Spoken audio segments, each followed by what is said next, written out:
Ada tuh. Ada tuh. Ada? Ada.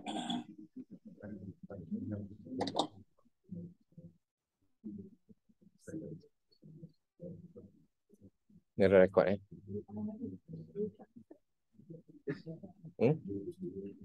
Dikata recording in progress.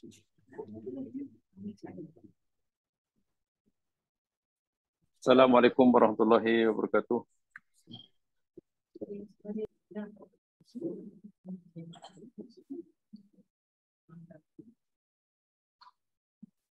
Alhamdulillah.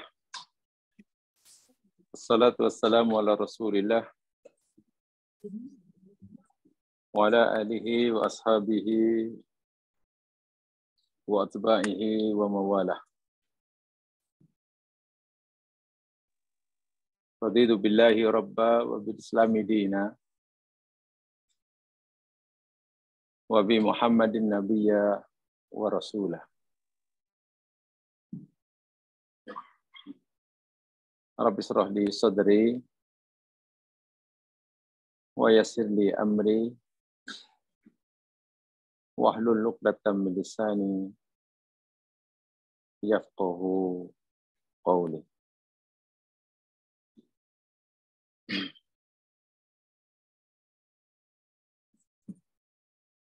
Pertama, kita panjatkan kesyukuran kepada Allah Subhanahu wa taala karena hanya dengan izin dan kehendaknya jualah kita dapat bersua semula bertatap muka pada malam hari ini. Mudah-mudahan pertemuan kita malam hari ini diberkati oleh Allah Subhanahu wa taala. Amin. Yang keduanya, saya ucapkan terima kasih pada jamaah sekalian yang telah membutuhkan masa untuk menyambung tazkirah mingguan kita di rumah saya malam hari ini, khasnya bagi jamaah Tafaqquh Fiddin, dan juga ucapan ribuan terima kasih kepada sahabat-sahabat daripada Jamusroh yang lain di Januari yang berkesempatan hadir pada malam hari ini. Yang berbahagia Datuk Ibrahim dan Datuk Sabariyah. Saya yakin ini kali pertama datang kemari. Ya, mudah-mudahan menjadi saksi untuk nanti di akhirat. Pernah datang ke Kota Damansara, Manji. Juga kepada sahabat yang lain, dan Haji Manan yang selalu datang kemari, alhamdulillah. Dan Haji Amin. Saya ini sudah kali yang kedua, ketiga. Dan Masya Allah, saya berbangga juga dengan kehadiran yang berbahagia Datuk Manja Ismail dan Datin. Ya, harap-harap ini bukan yang pertama dan terakhir. Harap-harap. Saya yakin dengan niat yang ikhlas, semua yang hadir pada malam hari ini, sebagaimana yang dijanjikan oleh Nabi SAW dalam hadis sahih, Allah menjadikan para malaikatnya sebagai saksi. Dalam hadis sahih, Nabi bersabda, Allah berfirman kepada malaikat yang menemukan majlis seperti ini. Apa kata Allah? Inni ushhidukum. Wahai malaikatku, aku jadikan kamu saksi. Aku jadikan kamu saksi. bahwa semua yang ada di majlis yang kamu temui itu, aku ampunkan dosa-dosanya. Itu hadis sahih. Malaikat rupanya protes macam tak puas hati ketika Allah mengampunkan semua dosa yang hadir di majlis ilmu. Malaikat macam tak puas hati, lalu malaikat mengadu, ya Allah, tidak semua yang datang itu niatnya nak mengaji, katanya. Ada yang datang niatnya mungkin ada keperluan lain, hanya kebetulan di tempat itu mengaji, tunggulah. Mungkin ada niat yang lain, mungkin tak. Bukan dari awalnya mengaji. Allah jawab, tidak ada rugi siapapun yang duduk bersama mereka.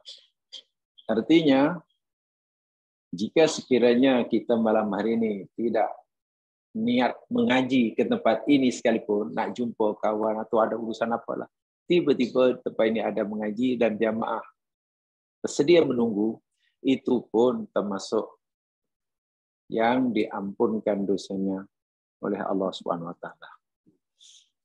Itulah sebenarnya salah satu tujuan saya mengajak jamaah sekalian sekali datang ini.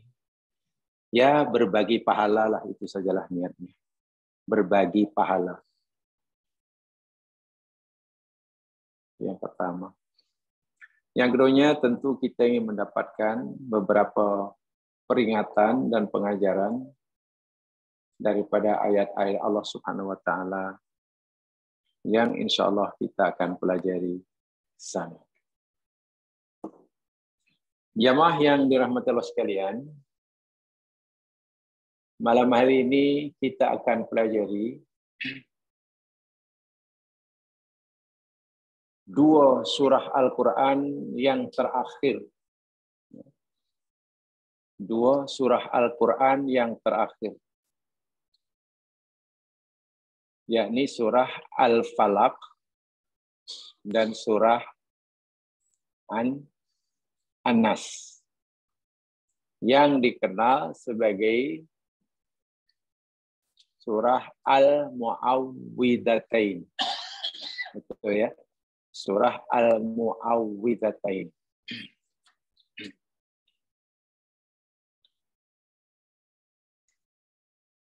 Tetapi apa yang bisa sampaikan bukan tafsir daripada ayat-ayat ini, tapi pengajaran lain yang ada dalam dua surah tersebut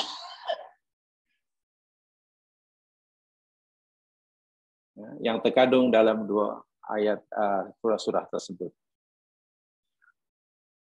A'udzu billahi minasyaitonir rajim. Bismillahirrahmanirrahim. Surah yang pertama. Qul a'udzu birabbil falaq.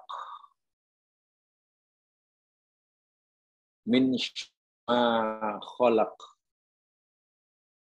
Wa min syarri ghasiqin idza waqab.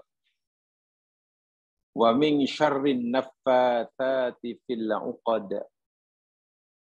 Wa min syarri hasidin idza hasad.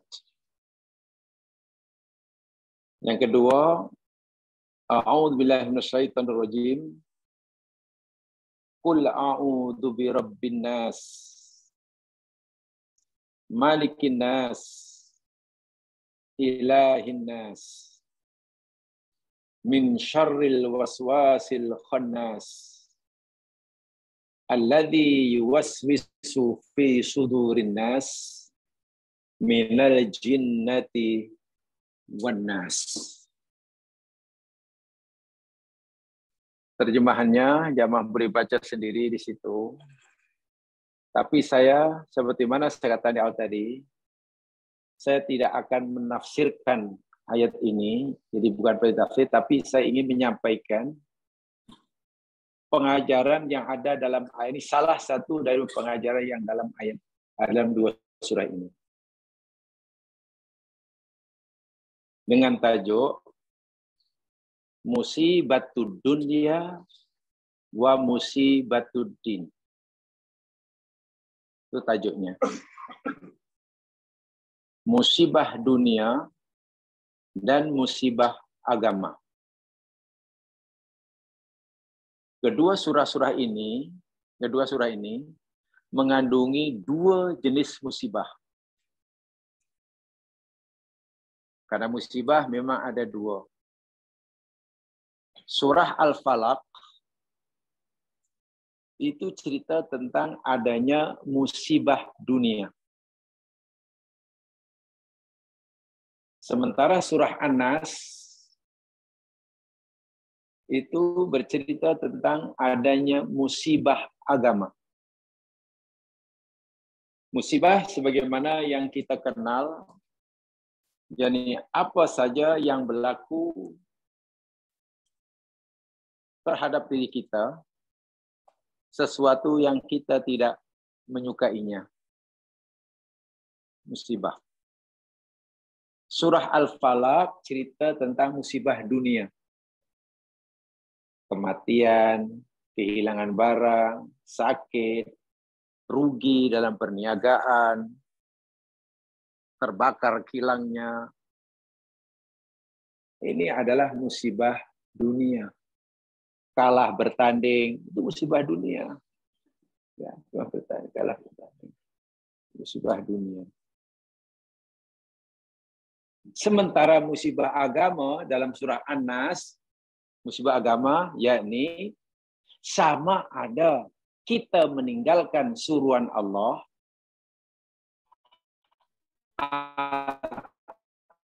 atau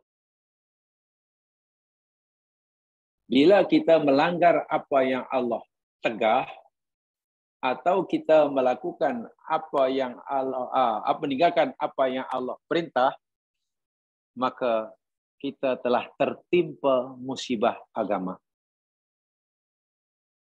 Agama kita yang rusak. Nah, dalam dua-dua surah ini cerita musibah dunia dan musibah agama. Allah memberitahu kita daripada ayat ini juga, musibah agama seberat apapun, ia adalah ringan bila dibandingkan dengan musibah agama. Musibah agama, musibah yang terberat dalam hidup. Musibah dunia mungkin kita tidak boleh mengelaknya. Seringkali dalam masalah musibah, kita ini dipaksa atau terpaksa menerima. Karena Allah yang telah menetapkan berlaku kepada diri kita. Sementara musibah agama 100% di tangan kita pilihannya. Mau berlaku pada diri kita ini musibah agama atau tidak, 100% di bawah pilihan kita. Allah tidak akan timpakan musibah agama kepada hambanya kalau bukan kerana pilihan hamba itu sendiri. Sementara musibah dunia, boleh jadi Allah telah tetapkan musibah itu berlaku ke atas hambanya, walaupun hamba itu tidak memilihnya, tidak melakukannya. Kalaulah sesuatu yang berlaku atas kehendak Allah dan bukan pilihan kita, mengenai musibah dunia, kenapa ia ringan? Walaupun ia berat, ia tetap ringan bila dibandingkan dengan musibah agama. Ini yang kita nak kaji. Baik, sebelumnya mari kita lihat ya Mas Kan, kalimat demi kalimat atau ayat demi ayat dalam dua surah ini supaya mudah nanti saya menjelaskannya. Lihat dahulu surah Al-Falaq.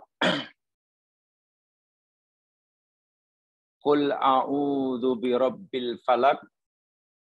Katakan wahai Muhammad, a'udzu, aku berlindung, bika denganmu ya Allah, Qul a'udzu aku berlindung bi rabbil falak dengan Tuhan yang menguasai falak. Falak maknanya banyak sekali. Satu di antaranya waktu subuh. Tapi falak sebenarnya makna asalnya yakni terbelah. Biji buah, biji mangga kata Allah yang keras. Biji keras, yang keras namanya keras lah. Kita letak dalam tanah yang lembab, biarkanlah beberapa hari, biji itu akan terbelah. Terbelahnya biji itu namanya falak. Terbelahnya biji itu falak. Malam hari gelap gulita. Begitu terbit fajar, ibaratnya gelap itu dipecahkan untuk bertukar jadi siang. Maka falak waktu fajar. Ketika Nabi Musa disuruh oleh Allah untuk pukulkan tongkatnya ke lautan, Laut Merah Allah berfirman dalam Quran, falaqo. Laut itu terbelah. Falak itu mana aslinya? Terbelah. Allah adalah Tuhan yang membelah. Dan dengan sifat Allah yang Rabbul Falak, kita mendapatkan nikmat yang tidak sedikit. Anda bayangkan jika katakanlah Allah ini bukan Rabbul Falak. Tanam apapun tak akan tumbuh. Tanam padi tak akan tumbuh. Sebab padi baru tumbuh bila benih padi itu terbelah. Bila terbelah, keluar tunas. Itu namanya falak. Coba kalau tidak ada falak. Tak ada tumbuh-tumbuhan. Sama ada yang bersifat hissiyah, fisikal, atau yang bersifat maknawiyah. Contohnya hati. Hati yang keras membatu. Allah lah yang membelah, yang memecahkannya, sehingga dia bersedia menerima petunjuk. Falak. Jadi Allah memperkenalkan zatnya, aku ini Rabbul Falak. Salah satu kerja aku yakni falak. Terbelah. Supaya bersatu. Allah suruh Nabi Muhammad berlindung dengan Rabbul Falak. Kul, katakan. Ini menarik sebagai pengetahuan jemaah sekalian. Bila Allah suruh Nabi kata kul, katakanlah, dan Nabi pun menyampaikan kita kul, ini sebagai petunjuk, bukti bahawa Al-Quran ini 100% datang daripada Allah. Nabi tidak mengurangi walaupun satu patah kata. Kenapa saya katakan begitu? Jika sekiranya ada di dalam Al-Quran perkataan yang boleh dibuang, saya ulangi, jika sekiranya dalam Al-Quran ada perkataan yang boleh dibuang, walaupun satu patah kata, perkataan yang patut dan boleh dibuang, itu kalimah kul. Jika sekiranya boleh dibuang. Kenapa begitu? Sebab Allah suruh Nabi Muhammad, katakanlah. Takkan Nabi kepada kita pun kul juga. Kalau ada orang tua, bagi tahu pada anak, nak, katakan nak, ayah tak ada rumah. Katakan ayah sedang mandi, umpamanya. Anak kita bagi tahu tamu macam mana? Agak ayah. Katakan ayah setengah mandi. Itu nambah anak lurus pendul itu budak. Tidak mungkin anak kita akan kata, cik, katakan ayah tengah mandi. Kan pasti dia tidak akan mengatakan katakan kan. Dia akan katakan, cik, ayah tengah mandi. Cukuplah. Kul pasti tak dikatakan lagi. Tapi tengok, Allah kata pada Nabi, kul, Nabi pun mengucapkan kul. Bermakna, Nabi tidak mengurangi, tidak membuang walaupun satu patah kata. Tadi saya katakan, jika sekiranya ada perkataan yang boleh dibuang, boleh ditiadakan, perkataan itu yakni kul. Tapi rupanya kul pun Nabi kekalkan. Allah kata kul, Nabi kata kul. A'udhu, aku berlindung. Baik. Bila Allah suruh kita kata a'udhu, aku berlindung dengan Allah, maknanya kita sedang berhadapan dengan sesuatu kekuatan yang maha dahsyat yang kita tidak mampu melawannya. Itu satu hakikat. Saya ulangi. Bila Allah suruh kita kata a'udhu, bermakna Allah memberitahu yang kita sedang berhadapan dengan satu kekuatan yang sangat dahsyat, tak mampu kita menghadapinya. Oleh sebab itu kita disuruh oleh Allah mohon perlindungan padanya. Karena hanya dengan perlindungan Allah sajalah kita mampu mengelak musibah yang kita hadapi. A'udzu billahi minasyaitonir rajim umpamanya. Aku berlindung dengan Allah daripada setan yang dirajam. Maknanya setan itu sangat dahsyat memusuhi kita. Kita tidak mampu mengalahkannya. Jika sekiranya lah Allah lepaskan kita untuk berlawan dengan setan dan Allah tidak berpihak kepada sesiapa, kita dilepaskan masuk gelanggang ring umpamanya, lawan boxing dengan setan, kalah. Syaratnya Allah tidak berpihak mana-mana ya. Sebab itu Allah suruh kita berlindung dengannya daripada setan. Memberikan maksud yang kita ini lemah. Tuh, sama. Rasakan dan dengan hayati itu. Qul a'udzu bil falaq. Dari apa Allah menyuruh kita berlindung kepadanya yang Rabbul Falaq? Satu, min, apa tu? Ayat kedua. Min syarri ma khalaq. Daripada kejahatan, keburukan apa yang di Allah ciptakan. Ya Mas sekalian, elektrik ini ciptaan Allah. Ya, elektrik ini ciptaan Allah. Dan memberi manfaat. Tapi juga boleh menimbulkan madarat. Betul kan? Betul. Pisau itu adalah ciptaan Allah. Besi kan ciptaan Allah. Boleh memberi manfaat, tapi juga boleh menimbulkan madarat. Kereta makin canggih, makin canggih, makin canggih. Memberi manfaat, tapi juga menimbulkan madarat. Kapal terbang yang terbang, boleh bermanfaat, tapi juga mengakibatkan madarat. Nah, Allah suruh kita berlindung kepadanya daripada keburukan makhluk yang dicipta. Karena setiap makhluk ini punya potensi. Sama ada punya potensial untuk memberikan kita manfaat atau potensial untuk mendatangkan madarat. Lalu kita mohon pada Allah agar Allah lindungi kita daripada keburukannya. Makanan itu bermanfaat. Tapi makanan yang kita kunyah dan kita telan juga boleh menimbulkan keburukan. Kan ada orang, kenapa sebut, ya silap makan. Tengok tu, silap makan. Saya tahu apa maksud silap makan tu. Mungkin sepatutnya masuk mulut tapi masuk telinga barangkali. Iya kan? Silap makanlah, keracunan makananlah, terlebih makanlah. Nah, itu kan keburukan makhluk yang Allah cipta. Bermakna setiap ciptaan Allah, ya mas sekalian, ada memberi manfaat, tapi juga memberikan madarat dan keburukan. Bumi, demikian juga angin, demikian juga air, demikian juga. Itu satu. Yang kedua, Bamin, syarri, apa yang kedua itu? Ayat ketiga. Wa min syarri ghasiqin idza waqa. Dan daripada keburukan malam apabila telah gelap gulita.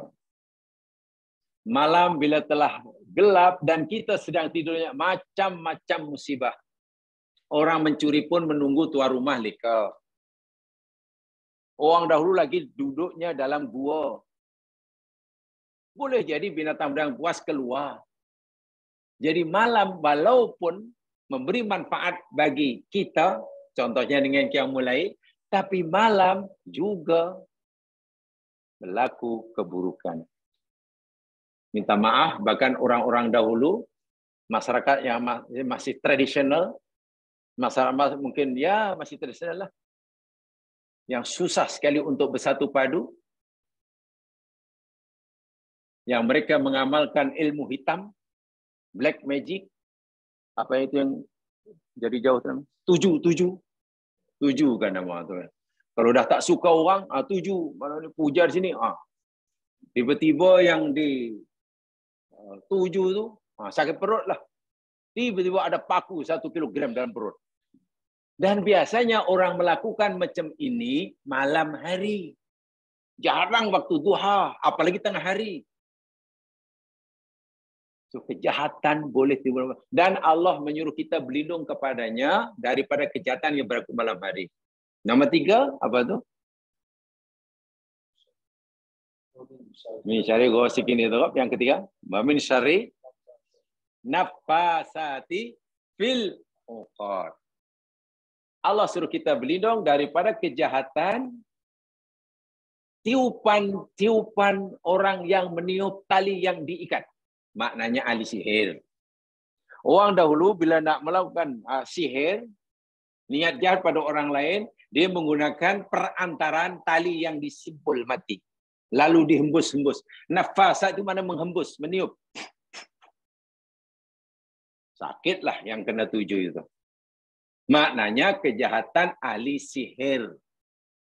Yang keempat, wa min syarri hasidin idza hasad. Berlindung kepada Allah daripada keburukan kejahatan. Hasid itu pendengki. Idza hasada, apabila ia telah dengki. Kejahatan pendengki apabila ia telah dengki. Apa maksudnya? Ya, sebab pendengki ini baru akan menimbulkan masalah pada orang lain bila ia sudah buka kedai. Mana kedai dengki lah. Kalau si pendengki ini kalau duduk di rumah, seorang diri duduk aja dia di bilik, si pendengki tak akan menimbulkan apa-apa masalah kepada orang lain. Tapi kalau si pendengki ini sudah melakukan operasi, itu baru. Itu namanya idza hasada. Keburukan boleh ditimbulkan oleh pendengki. Lebih-lebih lagi biasanya yang jadi mangsa dengki tidak tahu bahawa ia didengki orang. Tak tahu siapa yang mendengkinya, tak tahu apa yang diusaha dan mendengkinya. Bagaimana kita nak mengelakkan keburukan daripada kedengkian orang? Sedangkan kita tak tahu siapa yang mendengki kita. Apa yang sedang dilakukan? Dan ingat, di dalam Al-Quran ini jemaah sekalian, bila orang sudah dijangkiti penyakit hasad dengki, wa'iyadzubillah, itu sanggup melakukan apa saja. Baik. Kalau kita baca surah Yusuf, salah satu faktor yang mendorong adik-beradik Yusuf berpakat untuk melenyapkan Yusuf, sama ada dibunuh ke dibuang ke apa, kan dengki kan. Dengki itulah puncanya.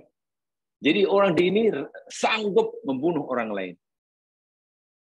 Nah, dalam surah itu, saya ulangi, ada 4 musibah yang akan menimpa kita. Satu musibah yang ditimbulkan oleh keburukan makhluk Allah. Kedua musibah keburukan yang ditimbulkan oleh malam, apabila sudah gelap gulita, berlaku malam hari. Ketiga musibah yang ditimbulkan oleh ahli sihir, tukang tuju lah. Yang keempat, keburukan yang akan ditimbulkan oleh pendengki kepada kita. Pertanyaan saya, 4 jenis keburukan ini agar musibah agama atau musibah dunia? Musibah dunia kan. Yang jadi mangsa kan hanya dunia kita. Ya paling-paling sakit. Paling-paling hilang barang. Ini memang musibah dunia. Allah suruh kita berlindung kepadanya dari 4 jenis musibah dunia. Okey. Kita berlindung daripada 4 jenis musibah dunia ini, kita berlindung dengan berapa nama Allah dalam ayat itu. Dalam surah itu. Dengan menggunakan berlindung dengan berapa nama Allah. 3 atau 2? Ya, surah Al-Falaq itu. Allah suruh ke pelindung dari 4 jenis musibah dunia tadi dengan menggunakan berapa nama Allah? Satu aja kan? Apa dia? Rabbul Falaq. Betul ya? Jadi saya ulangi, Allah menyuruh kita berlindung dengan satu nama Allah, Rabbul Falaq, dari 4 macam musibah dunia. Paham ya? Di situ itu kesimpulannya. Hanya perlu menyebut, ya Allah, aku berlindung dengan Rabbul Falaq, bukan Rabbul Falaq. Lindungi aku, ya Allah, pertama daripada kejahatan makhluk, daripada kejahatan berlaku malam hari, daripada kejahatan ahli sihir, daripada kejahatan si pendengki. Berlindung daripada 4 perkara dengan satu nama saja. Baik, sekarang kita perhatikan surah An-Nas lepasnya. Surah An-Nas lepasnya. Qul a'udzu bi rabbin nas. Macam tadi, ada kul juga. A'udzu, aku berlindung. Bi rabbin nas, dengan Tuhan manusia. Satu, Rabbin nas. Allah memperkenalkan dirinya yang menyuruh kita berlindung dengannya dengan namanya Rabbun nas. Yang kedua, Malikin nas, penguasa, pemilik manusia. Yang ketiga, Ilahin nas, Tuhan manusia. Di sini Allah menyuruh kita berlindung dengannya dengan 3 namanya. Rabbun nas, Malikin nas, Ilahin nas. Tadi hanya satu saja, Rabbul Falaq. Wih, banyak tuh, 3 tuh. Ini tentulah nanti jumlah keburukan yang Allah suruh kita berlindung kepada mesti banyak ini. Tadi dengan satu nama pun berlindung daripada 4 perkara. Ini pula dengan 3 nama. Ini mau 8 nih. Tapi coba perhati ayat selepasnya. Apa ayat selepasnya? Min syarril waswasil khannas. Apa artinya? Min daripada syarri, keburukan. Misalnya waswas. Waswas lah. Gangguan ya, waswas. Al-khannas. Apa situ? Terjemahnya itu apa? Ada terjemahan. Apa ini terjemahan Tamil ke terjemahan Hokkien? Enggak, khannas. Setan. Nah, khannas artinya setan. Tak apalah, saya tak terjemahkan dahulu, nanti saya tunjukkan makna sebenar. Min khannas alladzi yuwaswisu fi sudurinas. Apa dia? Yang yuwaswis. Kalau tadi waswasa, menukar waswas, yuwaswis mana mengganggu lah kan? Menukar waswas fi sudurinas. Di dalam hati atau dada manusia. Siapa itu khannas yang dimaksudkan? Minal jinnati wan nas. Daripada golongan jin dan manusia. Pertanyaannya, Allah suruh kita berlindung dengan 3 namanya. Rabbun nas, Malikin nas, Ilahin nas. 3 nama yang Allah suruh kita berlindung. Berlindung dari berapa kejahatan dalam surah An-Nas? Tadi berlindung dengan satu nama, Rabbul Falaq, daripada 4 kejahatan, 4 keburukan. Sekarang Allah suruh kita berlindung dengan 3 namanya, Rabbun nas, Malikin nas, Ilahin nas, dari berapa keburukan? 1 saja. Apa itu 1 itu ya? Syarril waswasil khannas kan? 1 itu saja. Syarril waswasil khannas. Siapa pelakunya? Minal jinnati wan nas. Apa yang menjadi sasaran waswasahnya? Sudurin nas. 1. Sekarang coba kita sebelum kita fahami lebih lanjut. Kalau Allah menyuruh kita berlindung dengan 3 namanya dari satu kejahatan. Sedangkan dalam surah Al-Falaq Allah menyuruh kita dengan 1 namanya dari 4 kejahatan. Kalau itu keburukan mana yang paling besar? Yang 4 tadi atau yang 1 ini? Yang 1 ini ya. Dan keburukan yang 1 yang di dalam surah Nas itu namanya musibatuddin, musibah agama. Karena bila orang sudah ditimbulkan keraguan, kerancauan di dalam hatinya, daripada yakin menjadi ragu, daripada iman menjadi kufur, umpamanya, daripada syukur menjadi apa lawan syukur? Menjadi tidak syukur, lawan dia, menjadi tidak syukur. Daripada sabar menjadi tak sabar, lawan dia. Oh, itu bahaya jemaah sekalian. Daripada lurus ikut agama istiqamah menjadi musibah ini lebih dahsyat daripada kehilangan barang jemaah sekalian. Iya. Kalau setakat hilang barang hari ini, esok ada gantinya. Percayalah. Jika kita rugi berniaga bulan ini, minggu depan ke bulan depan ke tahun depan, untung berganda-ganda. Iya. Kalau kita sakit hari ini, ya minggu depan insya Allah sembuhlah. Kalau minggu depan tak sembuh, tahun depan lah. Kalau tahun depan 5 tahun tak sembuh, paling tinggi sakit itu apa? Penghujungnya, ujung yang paling tinggi. Mati. Pertanyaannya, adakah bila orang itu mati karena sakit yang dideritanya akan masuk neraka? Tidak. Orang yang mati kerana sakit yang dideritanya itu tidak masuk neraka. Boleh jadi masuk surga. Jika semasa sakit itu ia bersabar. Itu, dan sakit itu hanya ujian atau musibah. Apa sakit? Musibah dunia. Tapi seringkali orang begitu takut dengan musibah dunia sehingga dikorbankan, rela ditimpa musibah agama. Contoh, karena tak tahan dengan penyakit yang dideritanya, dah berminggu-minggu, berbulan-bulan, dah berusaha obat sana, berobat sini, melalui doa sudah, sembahyang hajat sudah, pindah randah dokter pakar, tukar-tukar ward hospital. Tapi nampaknya keadaan sakitnya tidak berubah. Hospital mana yang dia belum pergi? Saya pernah kata bahawa hospital yang paling top di Malaysia namanya Hospital Tawakal. Dia pergi itu. Itu tak ada yang lebih tinggi daripada Tawakal, tak ada. Coba, yang paling hebat kan Hospital Tawakal nama dia.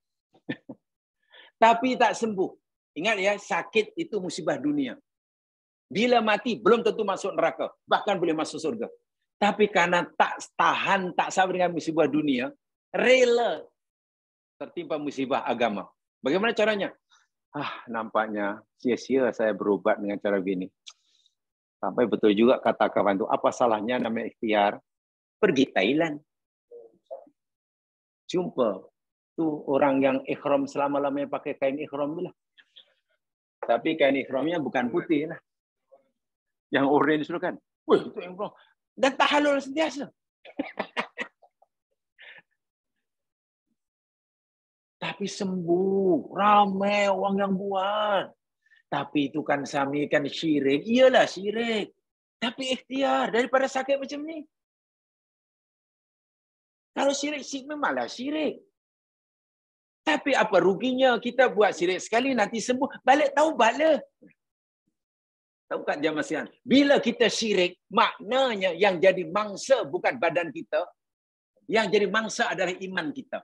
Orang rela ditimpa musibah agama, tapi tak tahan karena ditimpa musibah dunia. Wah, musibah agama itu lebih dahsyat daripada musibah dunia. Paling-paling mati orang sakit itu. Iya. Paling tinggi lah. Niaga untung rugi paling-paling apa yang paling tinggi sekali, kerugian yang paling dah habis rugilah. Apa ya? Ya, gulung apa? Ya, gulung kapet. Gulung tikar tu kalau peniaga tepi jalan, ini bisnismen, gulung kapet lah. Gulung tiko tu kalau peniaga kecil-kecil. Ini kalau konglomerat dipanggil gulung kapet. Itu saja dan masih boleh. Alhamdulillah boleh cuma yang lain. Tapi coba kalaulah karena tak tahan dengan kemiskinan yang melanda dirinya, lalu dia mencuri.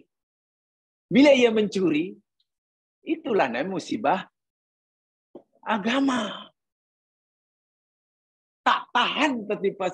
Sepatutnya kalau kita ditimpa musibah dunia itu sabarlah. Kalau kamu sabar, nanti dosamu aku ampunkan. Itu sabda Nabi. Allah berfirman begitu. Atau kalau dosa kamu dah semua aku ampunkan, sementara musibah itu masih belum aku angkat, kata Allah, ya karena aku nak mengangkat darjah kamu. Seorang yang ditimpa musibah dunia bukan rugi, sangat beruntung. Tapi karena tak tahan sakit, tak tahan susah, tak tahan menderita, lalu melanggar pantangan agama. Coba bagaimana ketika dia pergi siam tadi. Dan kami sedang pegang-pegang sapu-sapu ubun-ubunnya. Tiba-tiba malakul maut ada di situ. Bukankah matinya su'ul khotimah? Dahlah di dunia menderita. Zahir batin, di akhirat masuk dalam neraka. Jadi bila Allah memberitahu kita, seakan-akan cobalah wahai hambaku kamu hayati ya, aku suruh kamu berlindung pada aku ya bila berlaku musibah. Dan musibah yang akan menimpa kamu ini ada dua. Ada musibah dunia, ada musibah agama. Ya, ada musibah agama. Karena musibah agama itu kecil, ringan, walaupun banyak, ada empat. Walaupun jumlahnya 4, itu kecil aja. Sebab itu kamu hanya perlu minta perlindungan pada aku dengan menyebut satu namaku. Rabbil Falak. Sudah. Beres. Tapi musibah agama, walaupun satu, itu sangat berat. Karena kamu akan kehilangan masa depan kamu di akhirat, di samping sengsara di dunia. Karena itu berat. Mintalah perlindungan pada aku, sebut 3 namaku sekaligus. Dan tidak pakai wa ya. Kan tengok. Qul a'udzu bil nas, malikin nas, ilahin nas. Itu tak ada wa jemaah sekalian. Kalau jangan perhatikan dalam surah Nas itu kalau tidak salah ada 5 kalimat nas diulang-ulangi. Coba hitung, ada berapa kalimat nas? Nas, nas, nas, nas, nas. 5 ke 6. Ulang-ulang binas, malikin nas, ilahin nas. Misalnya was-was khonas bukan nas. Nas bukan khonas. 5 minal jinnati wan nas. Nas yang bermakna manusia. Ada 5.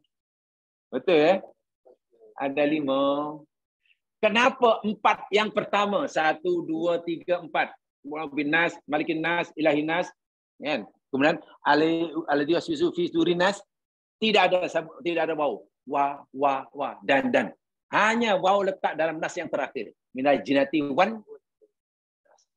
Karena walaupun nas di situ jamaah sekalian maknanya sama, yakni manusia, tapi nas yang paling hujung itu manusia yang jahat. Bukan manusia yang baik. Sebab itu minal jinnati wan nas. Maknanya Allah hanya suruh kita berlindung kepadanya dari manusia yang jahat saja. Sebab manusia boleh ada yang baik, ada yang jahat. Jin demikian juga. Baik. Tadi dikatakan musibah dunia agama di situ yakni daripada bisikan apa tadi? Khonnas tadi. Syaitan ya. Khonnas maknanya syaitan. Ya. Baik, sekarang jamaah sekalian, mari saya tunjukkan apa makna khonnas yang sebenarnya. Mari kita lihat di dalam Al-Qur'an surah bisa tunjukkan nih.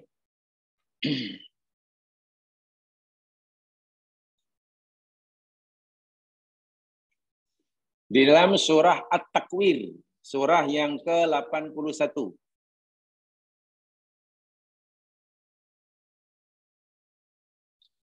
At-Takwir surah 81 ayat 15.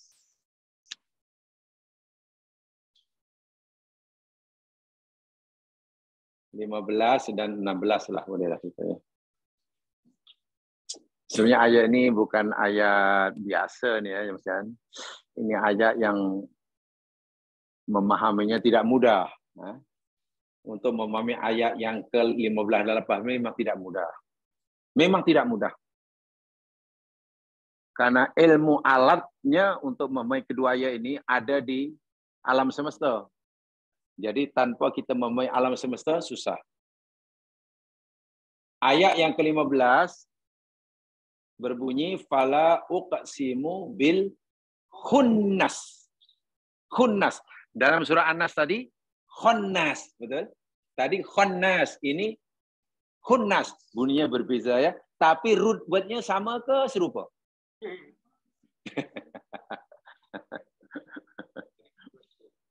Root word-nya serupa ke sama? Sama kan? Sama apa 3 hurufnya kayaknya root word-nya? Kha, nun, sin, betul? Kha, nun, sin jadi khunnas, kha, nun, sin jadi khunnas. Kemudian al-jawaril kunnas. Baik. Jamaah sekalian, sebenarnya makna kha, nun, sin itu makna asal kalau kita tengok dalam kamus bahasa Arab, maknanya ada 2 dan berlawanan. Punya 2 makna dan berlawanan. Begini. Khonasa boleh bermakna dekat. Khonasa juga boleh bermakna apa lawan dekat? Opposite, jauh. Khonasa boleh bermakna kuat. Khonasa boleh bermakna lemah. Okey. 3, khonasa boleh bermakna nampak, kelihatan, nampak. Khonasa juga boleh bermakna lawan tak nampak lah. Tak nampak. Ya, lawan nampak, tak nampak. Jadi sesuatu yang sifatnya kadang-kadang kuat, kadang-kadang lemah, kadang-kadang dekat, kadang-kadang jauh, kadang-kadang nampak, kadang-kadang. Nah, benda yang punya sifat macam itulah namanya khonasa. Okey, khonasa. Jadi kalau dia sering dekat, juga sering jauh, kadang-kadang kuat, kadang lemah, disebut khonnas, wajahnya fa'al. Itu menunjukkan banyak kafar orang ini bahasa Arab ini mudah aja sebenarnya. Contohnya kafaro, kufur kan? Ikut kafar, mana banyak kufurnya. Itu aja. Akala itu makan. Akal kan sama punya. Khonnas, kafar, akal. Jadi kalau kafaro kufur, kafar banyak kufur, akala makan, akal banyak makan lah. Huwa akalun, itu kuat makan tu. Kalau satu talam tu dikata baru rasa. Ghafaro maknanya mengampunkan, betul? Ghafaro mengampunkan. Allah punya sifat Ghaffar, maknanya apa tu? Kalau Ghafaro mengampun, mana Allah Ghaffar, mana Allah yang banyak mengampun. Sobaro sabar. Sabar maknanya orang yang banyak sabarnya. Jadi kalau khonasa tadi jauh, dekat, khonasa kuat, lemah, nampak, tak nampak. Mana khonas sesuatu yang sifatnya apa tu? Kadang-kadang dekat, kadang-kadang jauh, kadang-kadang kuat, kadang-kadang lemah, kadang-kadang nampak, kadang-kadang. Itulah makna khonas. Demikian juga dalam ayat ini. Aku bersumpah dengan khunnas. Fu'al. Ini jamak. Di situ jamaknya bintang kan. Jadi bintang. Macam mana dalam surah An-Nas terjemah setan, di sini jadi bintang. Pelik ke? Ajaib. Root word sama. Dalam surah An-Nas diterjemahkan apa? Setan. Dalam surah At-Takwir diterjemahkan apa kena mengena setan dengan bintang? Inilah. Sebab itu kita kena kembalikan kepada makna asal. Betul ia merujuk pada bintang, betul. Tapi Khunas bukan nama bintang, ia sifat bintang. Khonas betul merujuk pada setan, tapi Khonas bukan nama setan, tapi sifat setan.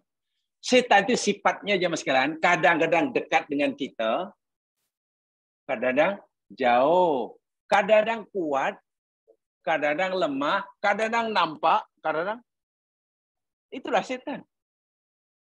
Dan yang membuat setan itu dekat atau jauh, kita.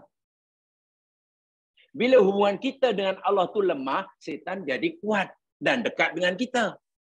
Bila hubungan kita dengan Allah kuat, setan jadi jauh dan lemah. Jadi setan itu kurus ke, montel ke, bergantung kita. Tiba-tiba setan semuanya montel-montel belaka. Ya kita yang rajin bagi dia makanan. Ini setan. Nah, kenapa dalam ayat ini panggil bintang? Khunas jadi bintang. Jamaah sekalian, saya kata tadi ayat ini tidak mudah difahami kecuali kita sedikit sebanyaklah tahu ilmu tentang alam semesta. Ya, paling tidak tahu tentang astronomi lah, paling tidak. Dan juga paling tidak astronomi dan astrofisik paling tidak. Di antara bintang-bintang yang ada di alam semesta, bintang di sini maknanya benda langit yang ada cahaya sendiri. Benda langit yang mempunyai cahaya sendiri. Itu makna bintang. Kita panggil matahari. Dari sekian bilion bintang yang ada semesta ini, sifatnya ada yang begini. Kadang-kadang dekat dengan kita, kadang-kadang sangat jauh dengan kita. Kadang-kadang sinarnya dapat kita lihat dari bumi, kadang-kadang apa? Tak ini. Kadang-kadang nampak, kadang-kadang hilang. Dan bintang ini bintang spesial sehingga Allah bersumpah dengannya. Hanya bintang apa nih? Bintang yang 73 tahun sekali dapat dikesan daripada bumi. Maknanya kita sepanjang hidup kita hanya sekali sahaja berpeluang melihat bintang ini. Karena ia hanya dapat dikesan daripada bumi walaupun masih sekian tahun cahaya jauhnya daripada kita, sekali saja dalam kurun waktu 73 tahun. Lepas itu hilang, tak ke mana. Makna tak. Mana. Ada yang memahami komet Halley. Ada yang mengatakannya.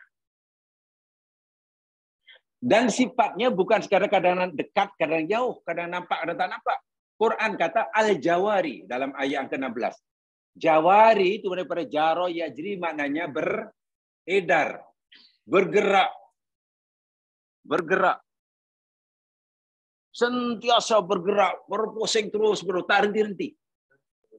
Jaro yajri, tajri, jarun, jawari. Berjalan. Kalau kita berjalan. Dan bintang ini bergeraknya berterusan. Dalam bahasa Arab dipanggil syaklun daimun mutawasil. Syaklun daimun mutawasil. Mutarabbi. Jadi bergeraknya berterusan. Non-stop. Permanen. Dan berterusan. Tidak seperti mana jam. Jarum jam berpusing kan? Bergerak. Kata yang minit itu bergerak. Pusing. Tapi gerakan berhenti-berhenti. Tik, berhenti. Tik, tik, tik, berhenti. Ini tidak. Gerak sentiasa. Dan kelajuannya bukan bergerak karena perlahan, laju, bukan macam itu. Ya, kita kata kalau jalan di jalan raya. Memang berjalan tak pernah berhenti. Tapi kan tak sama kelajuannya. Kadang gerak 1 jam 5 kilometer. Kan? Kemudian 1 jam 180 kilometer. Maknanya sentiasa bergerak, pusing. Al-Kunnas. Ini menarik. Kunnas daripada kanasa. Kanasa. Kanasa itu makna biasa, maknanya menyapu. Sebab itu bahasa Arab miknasatun itu penyapu. Miknasah alat untuk menyapu. Penyapu lah. Jadi kerja bintang ini menyapu. Maknanya apa? Mana-mana laluan yang dilalui, mana-mana laluan yang dilalui oleh bintang ini, yang khunas ini, semua benda yang ada di kanan kiri disedut olehnya. Sehingga menjadi ekornya makin panjang, makin panjang. Dan panjang ekornya ini, subhanallah tidak terbayangkan. Karena punya graviti yang sangat dahsyat. Barangkali itulah kemudian para saintis agak jangan-jangan yang dimaksudkan ayat ini yakni komet Halley. Yang memang hanya 73 tahun sekali nampak di bumi. Lepas itu hilang. Dan setiap kali nampak dalam 7 dekad ini, ekornya makin panjang. Dan ekornya sebetulnya benda-benda langit yang diheret oleh bintang ini. Quran memberitahu kita bintang itu sifatnya khannas, kadang-kadang nampak, kadang tak nampak, kadang dekat, kadang jauh, dan sentiasa bergerak, entah kemana kebaraannya di alam semesta, dan menyapu setiap apa yang dilalui. Dan yang disapu bukan sampah ya, benda-benda langit. Kalau setakat ya katakanlah lalu kata dekat dengan bumi kita, walaupun mungkin dekatnya masih sekian ribu kilometer, diheret bumi kita ni jemaah sekalian. Diheret. Tak mampu nak menahan dirinya. So, sangat tinggi, sangat dahsyat sekali graviti dia. Sehingga Allah bersumpah dengan makhluknya yang satu ini, karena makhluk yang satu ini bukan sebarang bintang. Jadi, kalau dalam surah At-Takbir, khunnas dikatakan bintang, sementara dalam surah Anas, khunnas dikatakan iblis atau setan, sebetulnya khunnas bukan bintang, khunnas bukan setan, tetapi khunasa itu sifat bagi benda yang kadang-kadang nampak, kadang tak nampak, kadang jauh, kadang dekat. Iblis kan begitu sifatnya. Pokok begitu. Nah inilah yang Allah suruh kita berlindung kepada dengannya, karena inilah makhluk yang suka menimbulkan wiswasah, gangguan dari dalam kita, dalam diri kita. Dan gangguannya bukan untuk mengakibatkan kita rugi berniaga, tidak. Gangguan yang timbulkan bukan hanya menyebabkan kita hilang barang, tidak, itu kecil. Gangguannya yakni itu, bila hati sudah dibalik-balikkan daripada lurus menjadi bengkok, daripada taat menjadi maksiat, daripada yakin menjadi ragu, waliyadzubillah, daripada mukmin menjadi kafir, waliyadzubillah. Itu adalah musibah agama. Karena ia sangat besar, dahsyat, walaupun hanya satu, Allah suruh kita berlindung dengannya dengan menyebut 3 namanya. Tadi 4 walaupun banyak, karena ia ringan, Allah suruh kita berlindung dengan 1 namanya saja. Karena itu musibah dunia. Musibah dunia datangnya dari luar diri kita. Musibah dunia ini datangnya dari luar. Kejahatan orang, kejahatan ahli sihir, kejahatan semua dari tipuan orang. Sementara musibah agama datang daripada dalam. Sehingga susah kita hendak melawannya. Susah kita hendak melawannya. Baik. Itu pertama. Perbezaan surah Al-Falaq dan Anas dari segi aspek musibahnya. Jemaah sekalian, kesimpulan yang kita ambil tadi saya katakan bahwa musibah agama itu lebih berat, lebih dahsyat daripada musibah dunia, Sebab kalau musibah dunia tadilah paling-paling kita hanya daripada kaya jadi miskin, itu saja. Dan orang miskin tak akan masuk neraka. Allah tidak akan masukkan hambanya karena kemiskinannya. Tidak. Tapi bila orang tak tahan dengan kemiskinan, kemiskinan itu hanya musibah dunia, karena tak sampai kemudian mencuri. Mencuri itu dah menjadi musibah agama. Rugi. Jadi dia sebetulnya lebih rugi dengan sebab ia mencuri daripada sekadar ia miskin. Subhanallah. Hanya kerana dibelenggu hutang, dililit hutang, dikejar-kejar di ahlung. Agak-agak jemaah sekalian, boleh atau tidak boleh? Karena mengalami masalah keuangan rumah tangga yang parah dan teruk, dibenarkan atau tidak dibenarkan orang itu mencuri? Bila orang katalah menghadapi masalah keuangan yang teruk lah, keuangan rumah tangga, dibenar atau tidak dibenarkan oleh agama untuk orang itu mencuri? Boleh atau tak boleh? Tak boleh. Untuk dibenar atau tidak untuk dia rasuah? Tak boleh ya? Tak boleh. Kalau dia rasuah, dia mencuri, dah agama jadi mangsanya. Wahal kalau dia dibelenggu hutang, paling-paling tak makan 2 hari. Itu saja. Baik, sekarang coba kita renungkan sama-sama. Jika orang itu mengalami masalah keuangan yang parah sekalipun, agama tidak benarkan orang itu rishwah, terima rasuah. Bagaimana jika orang itu senang, tak ada masalah keuangan? Boleh tak boleh rasuah? Hah? Boleh. Tapi realiti dia yang kuat rasuah itu yang tak ada masalah keuangan. Di mana bacaan Qul A'udzu Binas yang hari-hari dibaca? Nak tidur dibaca, solat dibaca, karena yang hafal itu aja. Ya. Pagi Qul A'udzu Falaq, petang Qul A'udzu Binas, kulhu falaq, kulhu falaq binas kulhu. Kan itu aja yang hafal. Kalau orang miskin pun dilarang rasuah, apalagi orang itu kaya.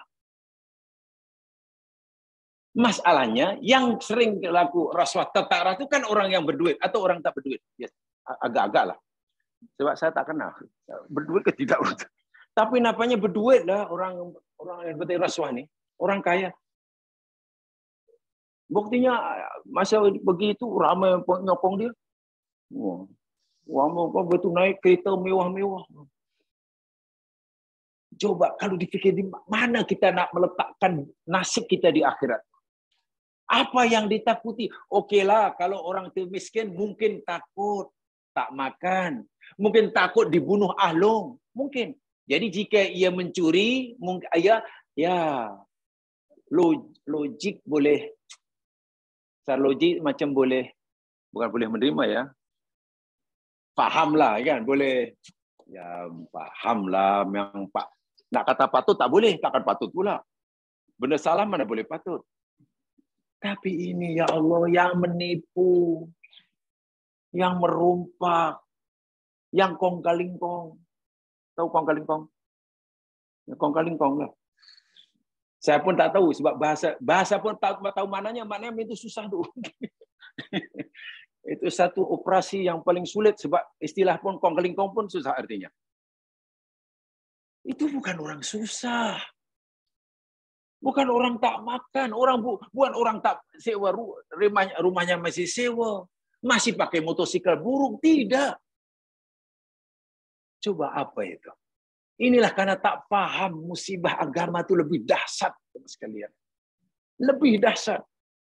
Saya bacakan ya, bagaimana orang dahulu mengajar kita tentang musibah agama ini. Ucapan orang-orang dahulu,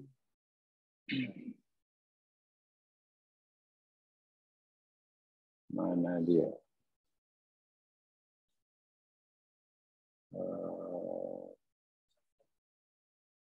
Ya, coba. Ini diucapkan oleh seorang alim, abid, dan juga zahid. Alim maknanya alim lah, ilmu banyak lah, tafsir, paham, hadis, paham lah semuanya lah. Abid, mana dia orang yang kuat ibadah. Zahid, mana dia zuhud. Dia alim, dia abid, dia zahid. Namanya Hatim Al-Asam. Hatim Al-Asam. Al-Asam itu sebenarnya maknanya tak baik. Sebab Al-Asam itu maknanya peka. Jadi gelar dia Hatim si peka. Orang alim, orang pandai, orang abid, orang zahid dapat gelaran si peka. Tapi kerana kewarakannya itulah dia rela dipanggil peka. Kisahnya luar biasa. Saya ingat tidak ada duanya lah orang seperti Hatim ini dari segi kezuhudannya. Ketika ia sedang berada dalam majlis ya mas sekalian, dalam majlis itu dah ya baca ilmu macam tu, orang dah bersurai. Jamahnya ada laki, ada perempuan. Juga perempuan itu lambatlah meninggalkan majlis itu. Tuan Guru Hatim masih di situ, perempuan itu agak lambat meninggalkan majlis itu. Sebelum meninggalkan majlis itu, saya minta maaf, perempuan itu melepaskan karbon dioksida. Ya, melepaskan karbon dioksida. Sebagai seorang perempuan, kentut di hadapan ulama besar, tentu apa ya? Rasa malu lah, malu sungguh. Cemana nak letak muka ni. Tapi anehnya si Tuan Guru Hatim ni macam tak dengar apa-apa, tak nampak apa-apa.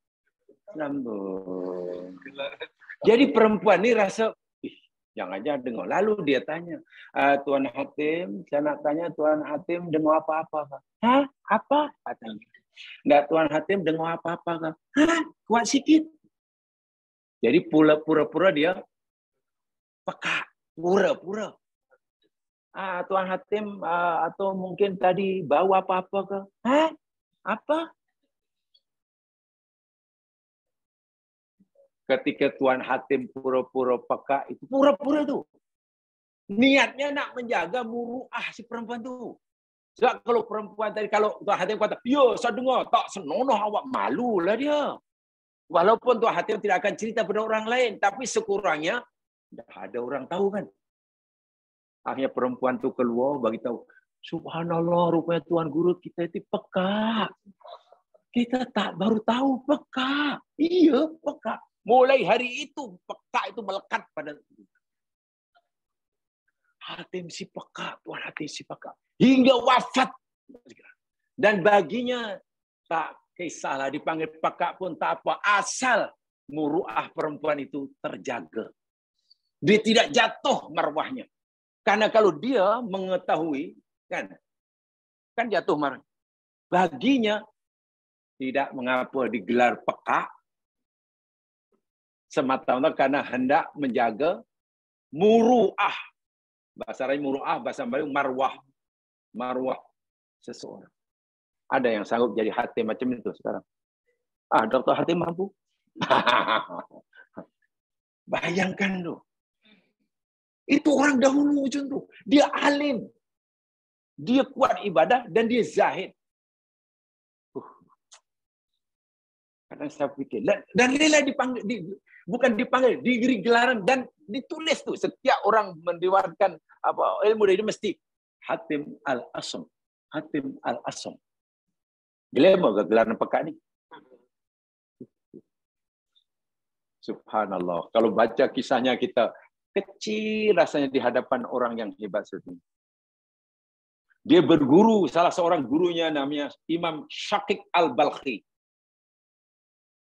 Ini sebenarnya dalam kitab-kitab ya termasuk yang saya minati semasa saya dulu belajar tafsir, saya pelajari hadis, saya pelajari usul fiqh, satu yang tak boleh ditinggal jadi sifat rokoik. Walaupun mungkin kawan-kawan kita kurang minat sifat kitab-kitab rokoik. Rokoik ini kaitan dengan akhlak, tentang hati, tentang tasawuf. Mungkin ada yang tak minat. Kalau sudah belajar hadis, biasanya tasawuf tak minat. Itu susahlah. Susah. Kami dahulu disuruh belajar semuanya. Fahami tafsir, fahami hadis, fahami usul fiqh, fahami akidah, fahami. Dan ini rokok. Dibagi kitab rokok ini kaitannya dengan itu. Ilmu Qayyim Al-Jauziyah itu kitab rokoknya berjilid-jilid ya mas kira. Cerita tentang hati, cerita tentang tasawuf. Dan beliau ini seorang yang sangat punya nilai tambah dalam berbagai ilmu. Apa dia kata? Fatatni sholatu bi jama'atin fa'azzani Abu Ishaq An-Najjari wahdah. Pernah aku tertinggal sholat berjamaah sekali. Dia tak pernah miss sholat berjamaah. Tak tahu macam mana hari itu dia miss. Tidak berjamaah sekali. Ketika aku tertinggal sholat secara berjamaah sekali, fa'azzani Abu Ishaq An-Najjari. Sahabat karibku, namanya Abu Ishaq An-Najjari, mengucapkan takziah kepada aku. Azah itu takziah. Takziah apa ya bahasa Melayu? Takziah biasanya diucapkan kepada orang yang kematian kan? Takziahnya apa bahasa Melayu ya? Ya, takziah ya. Ya takziah lah. Ya macam menukar rasa simpati kan, begitulah bahasa umumnya. Hanya seorang saja sahabatku yang simpati kasihan kepada aku. Oleh sebab aku tertinggal sholat berjamaah sekali. Namanya yakni Abu Ishaq An-Najjari. Kasihanlah Hatim, lah ruginya lah kamu Tim lah. Sayang sekali, aku kasihan tengok kamu. Kenapalah kamu hingga tertinggal sholat jamaah? Seorang aja. Tapi walau wal matali waladi, tatkala anakku mati, dia punya anak yang masih kecil mati. Azani aktsara min 'ashrati alaf. Lebih 10.000 orang datang ke rumahku bertakziah. Ini ucapan Zahid ya, dalam ya, apa makna agaknya? Apa yang pelik bagi kita ini? Kematian anak itu musibah apa? Dunia yang ucapan takziah yang simpati padaku lebih 10.000. Kasihanlah kamu, kasihan ikut sedih, ikut apa bahasa sekarang? Yang mau diperkara di Malaysia tapi nampaknya kurang diminati oleh rakyat Malaysia itulah. Kalau di Indonesia sudah bahasa biasa tu. Yang ikut bela sungkawa. Dato' tahulah. Macam-macam bahasa tahu. Berbela sungkawa lebih 10.000 ketika anakku mati. Walhal kematian anak musibah dunia. Kenapa hingga 10.000 lebih menzahirkan simpati? Ketika aku ditimpa musibah agama, tertinggal sholat jamaah sekali, seorang aja. Hatim yang dia mati itu sedih, bukan bangga. Saya heran, kenapa orang lebih kasihan pada aku karena anakku mati? Dan kenapa tidak ada yang kasihan padaku ketika aku tertinggal sholat? Ini bukan sifat dibuat-buat ya. Inilah orang bila sudah sampai satu makom yang melihat musibah dunia itu segala-galanya. Paling ditakuti. Wahal kematian anak, walaupun kata anak 3 orang mati sedang, itu musibah dunia. Dan orang ditimpa musibah dunia tidak dosa. Baru dosa bila mengeluh. Bila sabar malah masuk surga. Tapi bila tertimpa musibah agama, tidak ada tempatnya kecuali neraka. Kecuali bertaubat. Orang ditimpa musibah agama, itu tempatnya neraka. Sebab pasti dosa. Kecuali bertaubat. Tapi kalau ditimpa musibah dunia, boleh jadi masuk neraka jika ia mengeluh. Boleh jadi malah masuk surga jika ia bertaubat. Inilah 2 surah yang sangat penting dari aspek musibah. Daripada musibah. Sekarang, kawan si Hatim Al-Asom nih, jamaah sekalian, dia pernah berkata juga, ketika doaku dikabulkan oleh Allah, hina istajaba rabbi du'ai, tatkala ketika Allah mengabulkan doaku, aku puji Allah sebanyak 10 kali. Alhamdulillah ya Allah, alhamdulillah ya Allah, alhamdulillah ya Allah, alhamdulillah ya Allah. Tapi ketika Allah tidak kabulkan doaku, aku puji Allah berkali-kali, bukan 10 kali, tapi berkali-kali. Apa maksudnya agaknya? Kalau kita macam mana? Kalau kita dikabulkan hajat kita, kita muji Allah berapa kali? 4 kali. Okey, sekali. Kalau doa kita tak dikabulkan, hajat tak dikabulkan, usaha digagalkan, berapa kali alhamdulillahnya? Atau kurang asem, kurang belacan. Cobalah kita renungkan. Sebenarnya kita ini sudah berada di manzil mana dalam beragama ini? Itulah. Agak-agak dengan solat yang kita tak pernah tinggal, dengan puasa yang dah tak punya hutang, dengan zakat dan sentiasa istiqomah melakukannya, dengan umrah tiap bulannya. Ada tahu? Umrah tiap bulan banyak. Hebat tak hebat? Yalah, dia mutawif tiap bulan lah. Dia kan mutawif. Agak-agak dengan amal sebani, sebenarnya makom aku di sisi Allah di mana ya? Bila orang sudah macam ini jamaah sekalian, dia lebih memuji Allah banyak-banyak ketika doanya tidak dikabulkan daripada ketika doanya dikabulkan. Oh, ini bukan orang sembarang orang. Lalu ditanya, kenapa Tuhan puji Allah 10 kali ketika Allah kabulkan doa Tuhan? Dan kenapa Tuhan puji banyak-banyak, mungkin 100, mungkin 10 kali? Walau Allah tidak kabulkan doa Tuhan. Ya, bagaimana aku tidak memuji Allah? Ketika aku berdoa pada Allah dan aku kabulkan, maknanya Allah memberikan sesuai apa yang aku minta, yang aku pilih. Ya, bersyukurlah. Kan? Kalau kita berdoa dan Allah kabulkan, makna kita mendapatkan sesuai dengan apa yang kita minta, kan? Sesuai dengan pilihan kita. Tapi ketika aku berdoa dan Allah tak kabulkan, aku bersyukur beribu-ribu kali. Karena apa yang Allah berikan pada aku, yakni pilihan Allah, bukan pilihan aku. Bagaimana aku tidak syukur? Apa yang jadi keperluan hidupku dipilihkan oleh Allah. Takkan pilihan Allah lebih buruk daripada pilihanku. Itulah orang yang sudah Allahu Akbar. Sebab baginya, kalau sekata tak didoakan, tak makbul. Paling-paling hajat apa, doa, ya itu musibah dunia lah. Kenapa? Takkan di musibah dunia kemudian tidak memuji Allah. Allah yang pilihkan. Betul kan? Coba kalau kita diberitahu oleh Allah, wahai hambaku, hidup kamu ini, kamu pilih satu di antara dua. Aku akan bagi sesuai dengan pilihanmu, atau aku akan beri kamu apa yang aku pilihkan buat kamu. Agak-agak lah kalau ada suara begitu, malaikat datang ke rumah. Pilih yang mana? Ya Allah, bagaimana pilih aku je dia. Ya Allah. Aku nak merah bagi merah, nak biru bagi biru, nak hijau bagi hijau. Betul, kau pilih itu. Kejap.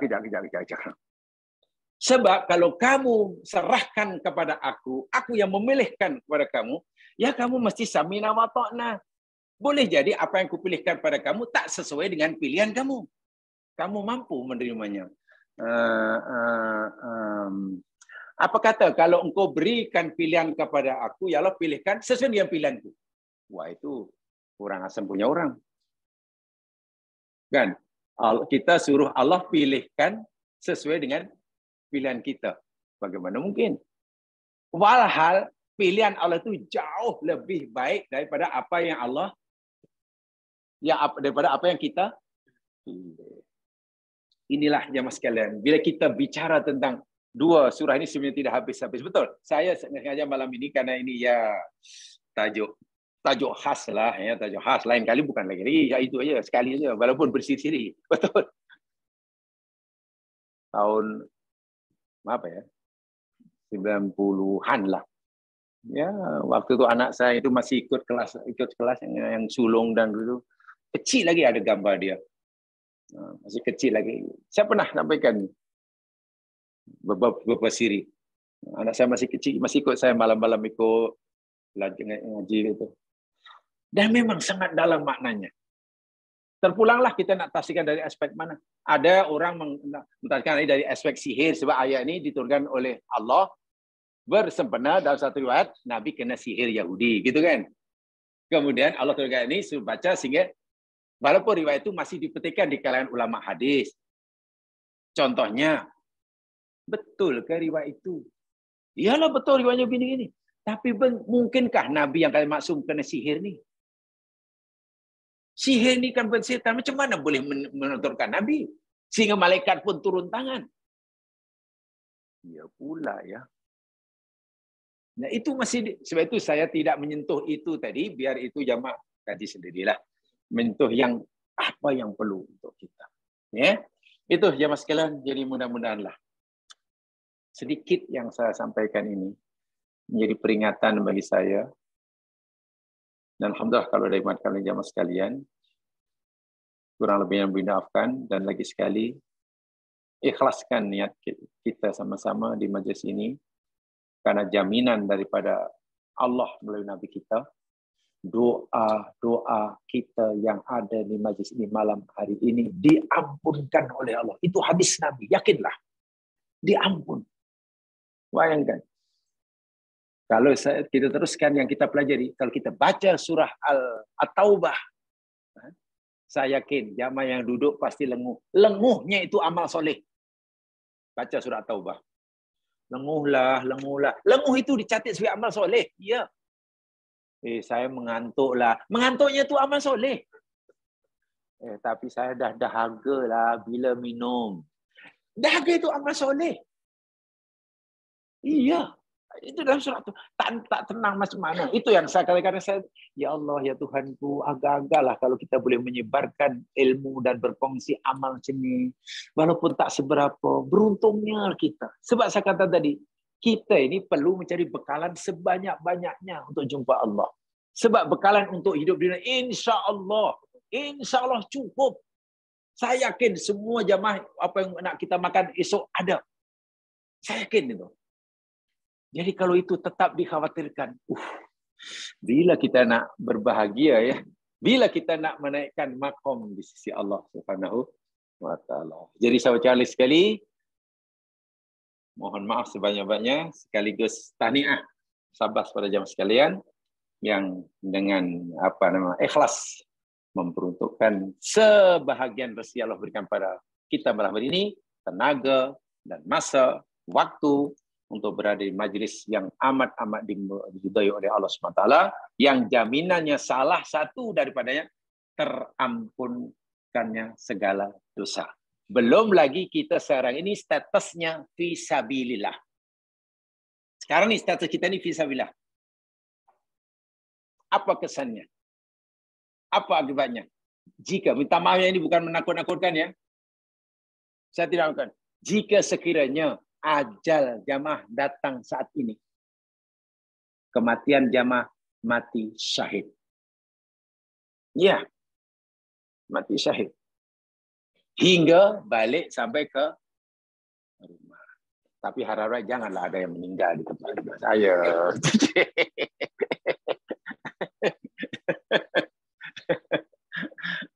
Mudah-mudahan ya, insya-Allah lain kesempatan bila diizin oleh Allah kita akan berjumpa lagi sekali dalam kesempatan yang lain ya, dan tempat yang lain mungkin atau apa sajalah. Kita berharap karena betul-betul lah, dan ini amalan yang luar biasa. Sahabat Nabi sering mengajak. Dia kata, ijlis nu'min billahi sa'atan. Marilah duduk beriman pada Allah sesaat. Jadi kumpul-kumpul, bicara agama, itu rupanya memperbarui iman. Dan itu amalan sahabat. Marilah duduklah sama-sama. Marilah duduk sama-sama. Yang sekarang timbul istilah usrah itulah. Itu ada dasarnya tu sebenarnya. Ngajak orang duduk, amalnya berjaga. Ada asarnya bersahabat. Ada sahabat. Itu. Wallahu alam. Mari kita dengan bacaan istighfar. Mudah-mudahan Allah Subhanahu berkati apa yang kita lakukan. Subhanakallahumma wa bihamdika asyhadu an la ilaha illa anta astaghfiruka wa atubu ilaik. A'udzu minasyaitonir rajim. Innal insana fi khusr illa alladziina aamanu wa amilus shalihaati wa tawassaw bil haqq wa tawassaw.